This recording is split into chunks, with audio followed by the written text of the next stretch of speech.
Tank Davis is back in the limelight. It's not only because of his upcoming bout with Lamont Roach. The undefeated knockout specialist just released another training video, and as expected, it's sparking plenty of conversation in the video. Tank displays his trademark speed, explosive power, and razor-sharp reflexes, all qualities that have earned him a reputation as one of the most dangerous fighters in the sport.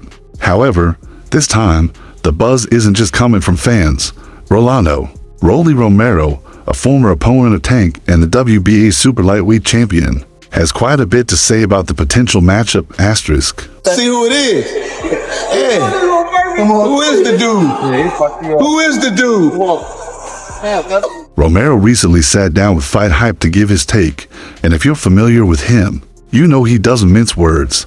He believes Tank has every advantage going into this fight. In his view, it's almost an unfair matchup. Romero pointed out that Lamont Roach is moving up in weight, which he doesn't think bodes well for him. That's not good, man. And you're up against a brutal puncher, Romero explained. He made sure to give credit to Lamont Roach, acknowledging that he's a phenomenal fighter, but emphasized, it's the weight, man. And like I said, you're facing one of the hardest hitters in the sport.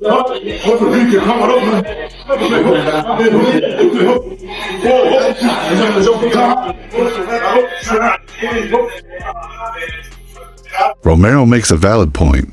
Lamont Roach, a skilled and technical fighter, is stepping into risky territory against Tank, a man known for his devastating knockouts. Moving up in weight isn't just about adding a few pounds, it alters everything. Fighters who make the move often struggle with power, speed, and endurance when facing naturally bigger opponents, and in Roach's case, it's not just about fighting a bigger guy. He's up against one of the most explosive punchers in boxing today.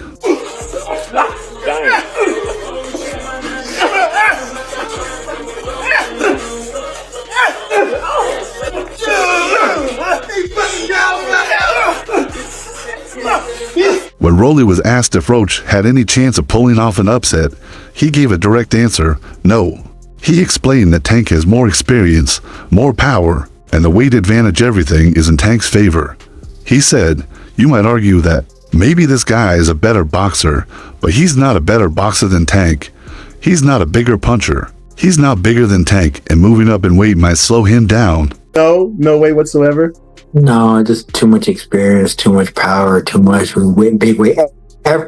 Everything is in Tank's favor. Everything?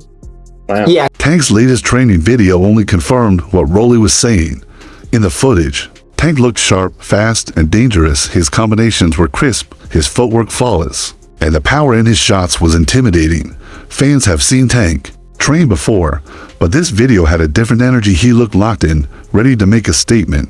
Many fighters post training clips, but when Tank does it, people pay attention. His speed was blinding and his movement looked effortless. The way he slipped punches and countered with devastating power made one thing clear. Roach is in for the toughest fight of his life. Solve Tank Davis. What do you need to do together with you and your team and obviously your son to score that victory? We got a game plan. We're going to execute it and we're going to get the Move results. that head, bob and weave, bob. While Roach is no easy opponent, he's in an almost impossible situation. The weight jump is already a tough challenge, but facing a puncher like Tank makes it 10 times harder. Unlike Rolly, who had power of his own when he fought Tank, Roach isn't known for his knockout ability, and that could be a major issue. Tank is used to facing opponents who try to outbox him. He's dealt with slick fighters before, and it hasn't ended well for them. Once Tank figures out their timing, he walks them down and lands the punch that ends the night. If Roach can't hurt him or make Tank respect his power, it's going to be a long and painful night for him. You know what I'm saying? They're about to put him with a guy at 130 pounds. Whether he's a champion or not, you're getting a guy lighter than you to come up and weight to make you look good again. Rolly mentioned one thing that could work in Roach's favor, Tank having an off night. While it's rare, it's not impossible. Every fighter, no matter how great, can have an off performance. Maybe Tank underestimates Roach, maybe he's not as focused as he should be, or maybe he makes an early mistake that gives Roach some confidence. Boxing is unpredictable, and sometimes the unexpected happens. Still, relying on Tank having an off night isn't the most solid game plan. Even when Tank isn't at his best, he still finds a way to win. He has the kind of power that can change the course of a fight in seconds. Is that the right opponent for Tank? I don't know why everybody is kind of sleeping on Lamont, but he has a decorated amateur career too. He's a very sturdy kid. He's very skilled. Tank is Tank. You know, and when I say Tank is Tank, I mean like he's a bad man. He can fight. He's tough. I know we had our dispute back and forth, whatever, but at the end of the day, if we talk about just boxing. If Roach starts well, one mistake could be the end. As someone who's shared the ring with Tank, Rolly speaks from experience and knows firsthand just how dangerous Tank is. He doesn't see Roach having any real chance. You can't compare my fight with Tank to Roach's, Rolly said, adding that he's another puncher. He made a solid point despite losing to Tank. Rolly had the kind of power that could at least make things interesting. Roach doesn't have that same ability to hurt Tank, and if you can't hurt Tank, you're in trouble.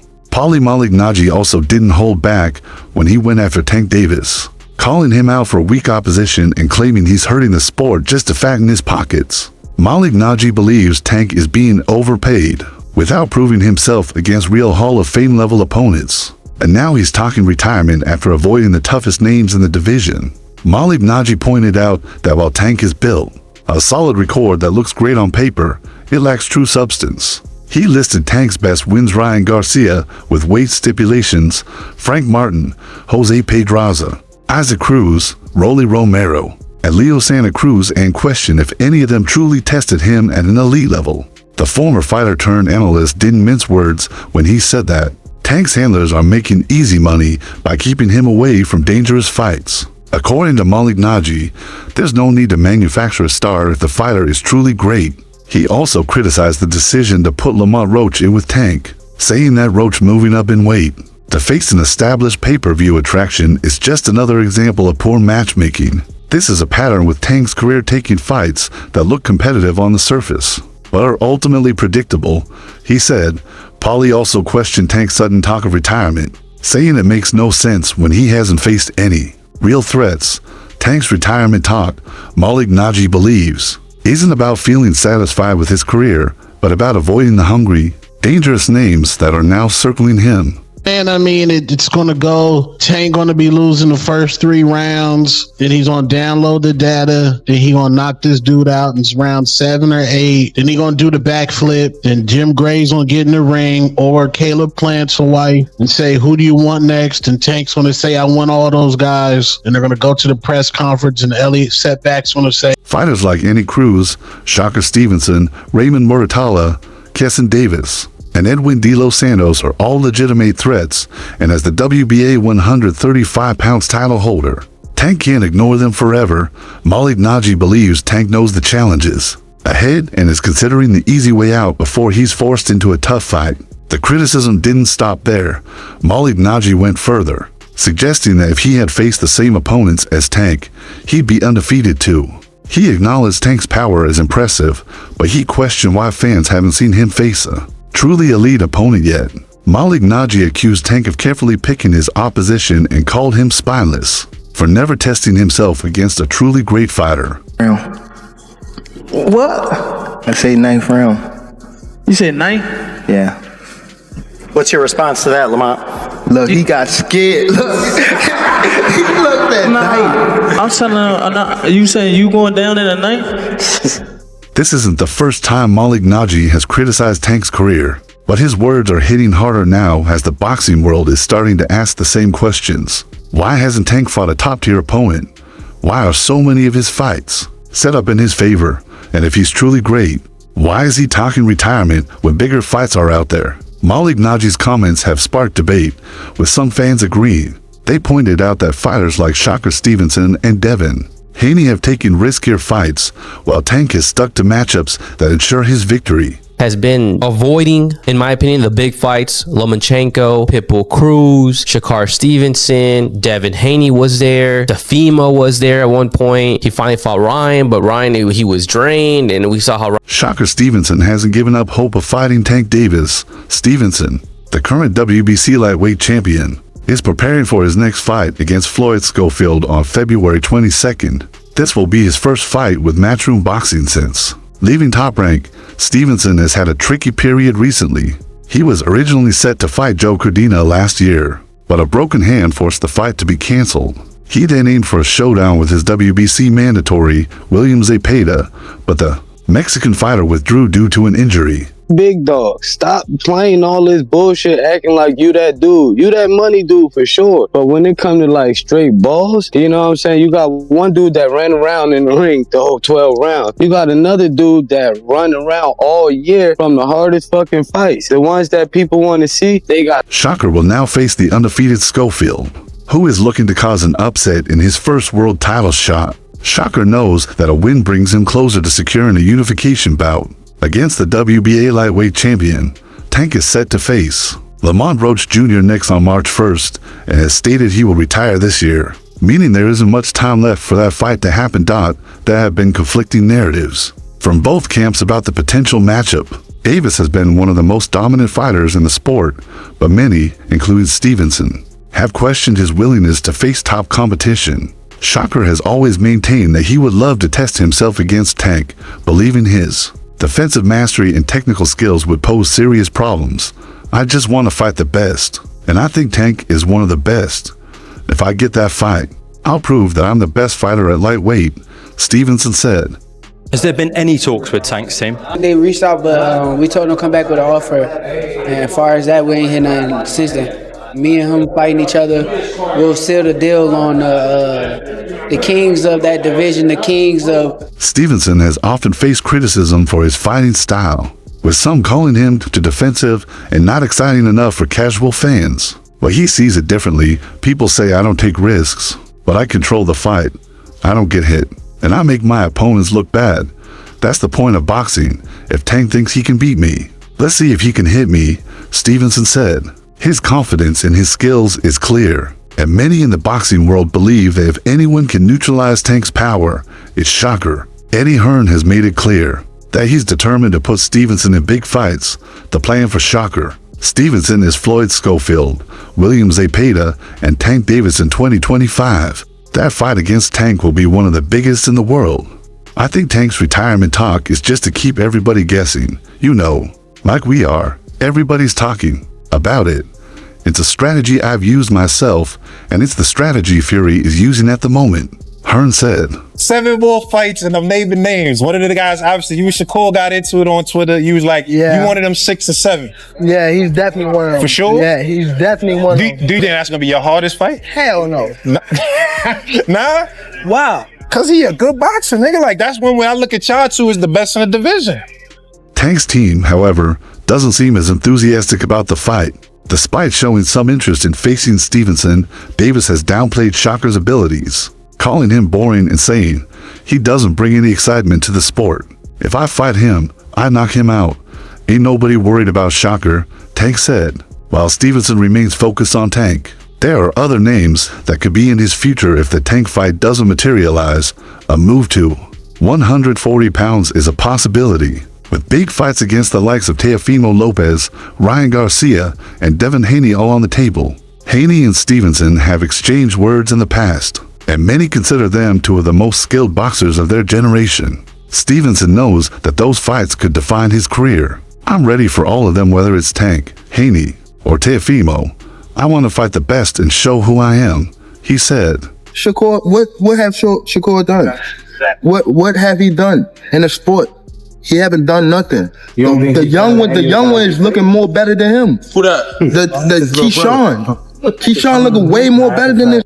I keep screaming his name. He haven't done nothing. Keyshawn haven't even done nothing. So what do you say to those who might keep be saying afraid? his name for? So what do you? Stevenson's decision to sign with Matchroom has opened new doors for him. Eddie Hearn's strong relationship with Saudi Arabian promoters means a potential mega fight could take place in the Middle East, where fighters are receiving record-breaking paydays. Saudi Arabia is changing the game. They're bringing the biggest fights, and I want to be a part of that. If the fight with Tank happens in Saudi, that's even bigger, Stevenson said. Regardless of whether Davis follows through with his retirement talk, Stevenson is determined to keep pushing for the fight. He believes he is the best lightweight in the world and wants the chance to prove it. But first, he must get past Floyd Schofield. who is entering the fight is a dangerous, hungry contender. I'm not looking past Schofield. He's coming to win, and I have to handle business first. But after that, I want the biggest fights, Stevenson stated. With anybody, I feel like I'm a bad motherfucker. Like, I feel like I'm the best fighter in the sport of boxing. So I think these dudes is great fighters. But I just feel like when they come down to me, I don't, like, nobody could beat me.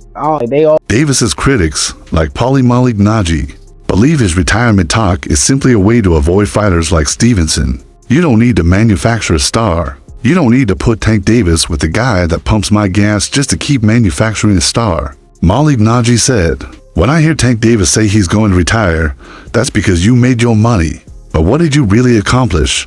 You don't have a single Hall of Famer on your resume. And you're talking about retiring because you've accomplished. Yet all that's crazy to me.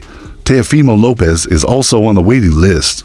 According to Lopez, Davis's highlight reel knockouts might not be as impressive as they seem at first glance. He believes the Baltimore knockout artist has been carefully matched against fighters who don't truly test his abilities in the ring.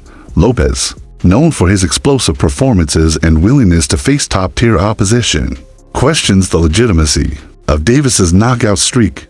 "I think a lot of people just focus on the knockouts he gets. But against who?" Lopez said, "They're not seasoned fighters. It would be a great fight. But he's never faced a fighter like me. Never at all. Never." That I think that could be Tank. That would be Devin. That would be Shakur and Tank Davis himself. You got the last one right. That's the only person that can beat me. Gervonta Davis. That's the only person. Them niggas cannot touch me at all. They all been in the ring with me. They all been in the ring, and I cracked both of them. I cracked. Davis, boasting an undefeated 30-0 record with 28 knockouts, is seen by many as one of the most dangerous punchers in the sport. His power is undeniable, having left a trail of beaten opponents in his wake. Most recently, he dismantled Frank Martin, finishing the fight in the 8th round with his trademark power shots. Now, with the title defense lined up against Lamont Roach in March, Davis remains the favorite to add yet another knockout to his resume. However, Lopez is not convinced. The former unified lightweight champion believes Davis has yet to face a truly elite challenge in the ring, and he isn't alone in this opinion. Shocker Stevenson has also voiced similar thoughts, hinting that Tank carefully avoids top-level fighters who could truly test him. Hatered more than I've been, and pampered more than I've ever been. Boxing fans have talked about you and Ryan for a long, long time. I think more me and Tank will be than Ryan. I like facing the guys that beat the guy rather than the guy that lost to the guy. Ryan just kept literally lunging in and throwing the hooks. I mean, that was easy. "He just doesn't seem like a real person," Stevenson said, adding, "No disrespect to him, but I'm a real person. I'm not going to go out there and act like Tank isn't a good fighter." The same way he asks what I've done for the sport of boxing, I think he should look in the mirror and ask himself the same question, because it's like, what have you really done? The criticism isn't just about Davis's opponents. It also includes the circumstances surrounding these fights. Stevenson pointed out that many of Davis's knockout victories have come under specific conditions that favor him, such as weight clauses and rehydration limits placed on his opponents. These contractual stipulations, according to Stevenson, make the wins seem more dominant than they actually are. Shit. When we gonna see you back in the ring? Right now, I think we should announce something hopefully by the end of this year. Okay. What are your thoughts on Tank saying he gonna slap the shit out you when he see you? Well, let me know so I can call. Even the guys you knocked out have all been on a weight clause, a weight drain, Stevenson added. "It looks good to the public and the people that don't know, but I'm a fighter. I know what's going on.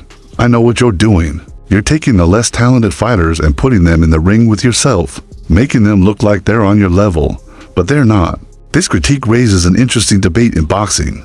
While Davis's knockout streak is statistically impressive, does the quality of opposition take away from his legacy? His most notable wins include stoppages over Rolando Romero, Ryan Garcia, and Leo Santa Cruz, names that carry weight but also raise questions about whether they were in their best condition when they fought him. Lopez, Stevenson, and others have been pushing for Davis to take on a truly elite opponent, someone who won't be compromised by weight stipulations or lack of experience. Yet, instead of calling out the biggest names, Davis has hinted that he may retire by the end of the year. This potential decision has only added to the criticism. If Davis does step away from the sport, he'll do so with an undefeated record and a reputation as one of the hardest hitters in boxing. But the question remains, will he be remembered as a truly great fighter or as someone who never fully tested himself? What's your take? Share your thoughts below. And don't forget to like and subscribe for more upgrades. See you in the next one.